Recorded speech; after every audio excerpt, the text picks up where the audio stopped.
I know you. You're dead. We killed you! Hey, welcome back to ScreenCrush. I'm Ryan Airy, and we got some amazing news that James Gunn is now going to be the co-president of DC Studios. So Gunn will essentially be the Kevin Fiege for DC films, building a shared universe and producing projects that do right by these characters and by the fans. So the Snyderverse is dead. What are you talking about? No, it's not. But you just said that James Gunn was gonna... No, the Snyderverse is the bedrock for DC films. Like, just look at Black Adam and introduces new characters, starts a new franchise, but Amanda Waller's in it and Henry Cavill returned as Superman, hinting at a big crossover to come. What's actually happening here is that DC films are going to be building off the Snyderverse, and there are still tons of Snyderverse films in production that we're going to break down for you right now. Now, for a while, it looked like Warner Brothers was going to ditch their shared universe, but now it looks like they're doubling down on what worked, Run, Piggy, run! and losing what sucked. So we're going to explain why the Snyderverse isn't just alive, but it never really died. See, for a while, it seemed like Warner's was shifting their focus from a singular cinematic universe with one overarching story. It looked like DC was going to produce projects that were totally independent of each other, like how Robert Pattinson's Batman will almost certainly never cross over with Joaquin Phoenix's Joker. And a few years ago, this would have been so hard to believe. I mean, in just 2016, we were about to get Batman vs. Superman, which was going to take the Man of Steel and expand him into an epic cinematic universe that was going to rival anything in the MCU. There was no reason to expect that a DC cinematic universe would be any less of a success than the Marvel cinematic universe. Both sell lots of comics filled with superhero household names. And yet this darker take on these DC heroes kind of fizzled out. And it's weird because DC is so good at forming interconnected universes. There was the DCAU, which connected Batman the Animated Series, Superman Static Shock, Zeta Project, and the Justice League shows, and Batman Beyond. And there's the Arrowverse, a massive interconnected universe of different superheroes on the CW. After the success of Todd Phillips' Joker and Matt Reeves as the Batman, Warner Brothers felt confident enough to move forward with a standalone approach and give up on trying to compete directly with Marvel's intricately connected, interconnected cinematic universe. The Snyderverse, they declared, was dead. He's dead, Jim. But this is comic books and nothing ever truly dies. So that's right, guys. The Snyderverse lives. In fact, there are several films that are already filmed that are still set in the Snyderverse or are heavily influenced by Snyder's first 3 films, with others still more or less in pre-production. So I'm going to run through every upcoming project that is set in and continues the DC Extended Universe, as well as some others that could be set in that universe. Oh, hey, by the way, will you vote for me in the upcoming election? Doug, you have to get a bunch of signatures and stuff if you want to run for office. Did you do that? No. Oh, man. Now how will I ever command the respect of others at fancy dinner parties? Well, Doug, you could get a certificate from Established Titles. They're the sponsor of this video. Established Titles is a fun novelty gift that allows you to purchase 1 square foot of land in Scotland, which makes you a Scottish landowner, and according to Scottish custom, this allows you to have the title of Lord or Lady. My own land is on a private nature reserve in Edelston, and my purchase helps to preserve their woodlands. That is the cool thing about this certification. It's not just a novelty gift, it helps protect the woodlands of Scotland. With every order, Established Titles plants trees all over the world through their charity partners One Tree Planted and Trees for the Future. You get this certificate with an official crest and a unique plot number so you can see the exact location of your land, and then you will be allowed to officially change your name to Lord or Lady. It also makes for a terrific last-minute gift. I mean, just look at some of these reactions. Lord Joe Green. Yes! Lord Kenneth Delane Albert. All right. Hey, look at that. You will be calling me Lord! Established Titles is actually running a massive early Black Friday sale right now. Plus, if you use the code ScreenCrush, you get an additional 10% off. And the first 200 people purchasing a title pack using my link in the description will effectively be next to my plot or within walking distance. Depending on how many people want to be a Lord or Lady, then we can have our own little ScreenCrush kingdom. Go to establishedtitles.com/ScreenCrush to get your gifts now and help support our channel. Now, back to what I was saying. So let's start with what's already been filmed that we know are direct sequels to the events set up in Justice League and Dawn of Justice. I already mentioned Batgirl, which was originally intended for HBO Max, but now may never see the light of day, for tax reasons. That film, which featured J.K. Simmons reprising his role as Commissioner Gordon from Justice League, probably wasn't part of the DCEU because Michael Keaton played that universe as Batman and not Ben Affleck. However, it was almost certainly part of the DCEU's version of a multiverse because Michael Keaton is also set to appear in The Flash. Now, Now, due to star Ezra Miller's recent mental health issues and troubles with the law, it remains to be seen if The Flash will also be shelved indefinitely, but it'll likely be released in some form or another because it cost a lot of more money to make than Batgirl did. And The Flash is definitely continuing the story of Snyderverse. Ezra Miller's Barry Allen made his debut jumping timelines in Batman vs. Superman, and we got to know him a lot better in both versions of the Justice League. He also cameoed in The Peacemaker and CW's Crisis on Infinite Earths. The Flash is basically the heart of the DC cinematic multiverse, and his solo film is rumored to reboot the DCEU into a post-Snyder timeline. What the hell is this? Now, whether that happens or not, The Flash is a sequel to Justice League and is very much based on Zack Snyder's take on the comics' most famous speedster. And he's not the only member of the Justice League with an upcoming film. Jason Momoa returns as Aquaman in a sequel to his own solo film titled Aquaman and the Lost Kingdom, with James Wan returning as director. The film will bring back several cast members from the first film, including Willem Dafoe and Amber Heard, both of whom appeared in Justice League. Well, Zack Snyder's Justice League at least. Aquaman and the Lost Kingdom will have an appearance from Ben Affleck as Bruce Wayne, which came as a surprise earlier this year considering that Affleck turned down his own solo Batman film and seemed to be done with the character. Hello, darkness, my old friend.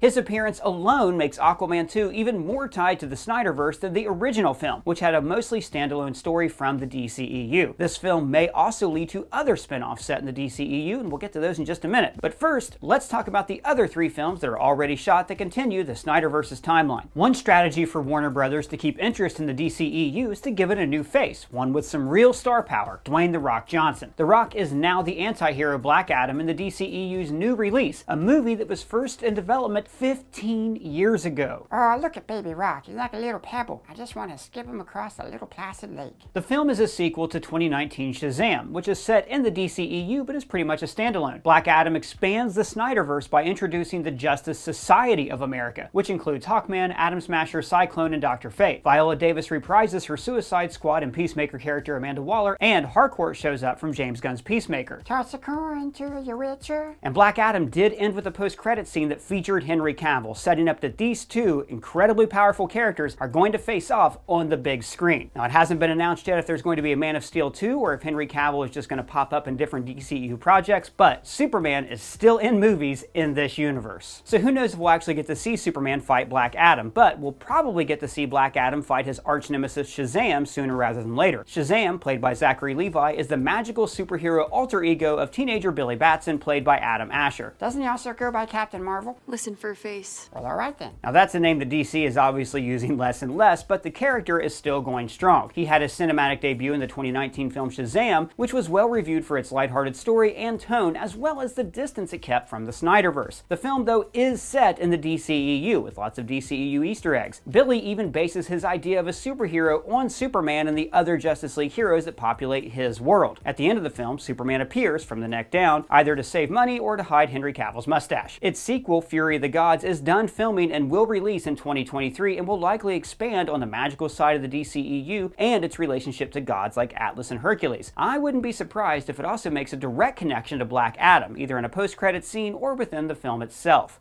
I bet there's a fun tag. The final film already shot and in the can is Blue Beetle, and like Batgirl, it was originally set to be a streaming exclusive for HBO Max, though plans have changed to give it a theatrical release. Zolo Mariduena stars as Jamie Reyes, who becomes the superhero Blue Beetle after being grafted to an alien exosuit. The film also stars Susan Sarandon as the villainous billionaire Victoria Cord. Blue Beetle was originally intended to be set in the DCEU, although it's still unclear if that's the case. However, a fake Fortune article used for marketing Batman vs. Superman did list Cord Industries, presumably run by Susan Sarandon's character, as one of the DCEU's major corporations alongside LexCorp and Wayne Enterprises. So those are the projects already filmed, but there's a few other DCEU stories we can expect to see, namely because they're sequels to already existing hits. That includes a third Wonder Woman film with Gal Gadot reprising her role as Diana Prince. Patty Jenkins is already signed on to direct and finish the trilogy. Very little is known about the film, though it could be a period piece since the first was set in World War I and the second took place in 1984. Wonder Woman 3 could take place right before the character is introduced in Batman vs. Superman, depicting the events that brought Diana into Bruce and Clark's orbit. Or the film could take place after Justice League, maybe even serving as a follow-up to that film since Zack Snyder's 4 planned sequels are unlikely to happen. Speaking of concluding trilogies, if Aquaman and the Lost Kingdom is as good as it looks and Jason Momoa's star continues to rise, don't be surprised if there's an Aquaman 3 in our future. Maybe Ben Affleck will have had so much fun filming his Lost Kingdom cameo that he'll come back for more. Hello, darkness, my old friend. Or maybe he'll just do it for the paycheck. Other DCEU sequels we'll likely get are Suicide Squad 3 and Season 2 of Peacemaker. The Peacemaker ended its critically acclaimed first season with a cameo from the Justice League, embracing its connection to the Snyderverse rather than trying to escape it. You're late, you f***ing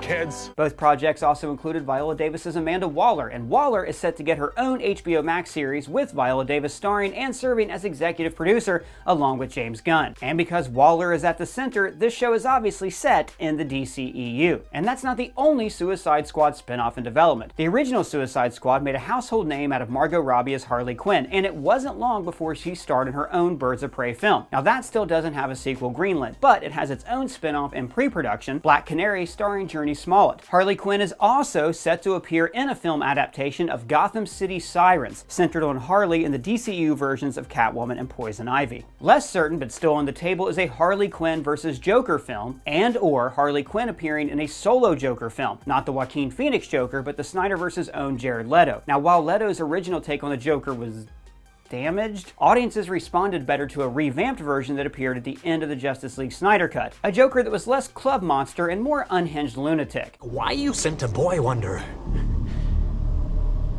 To do a man's job.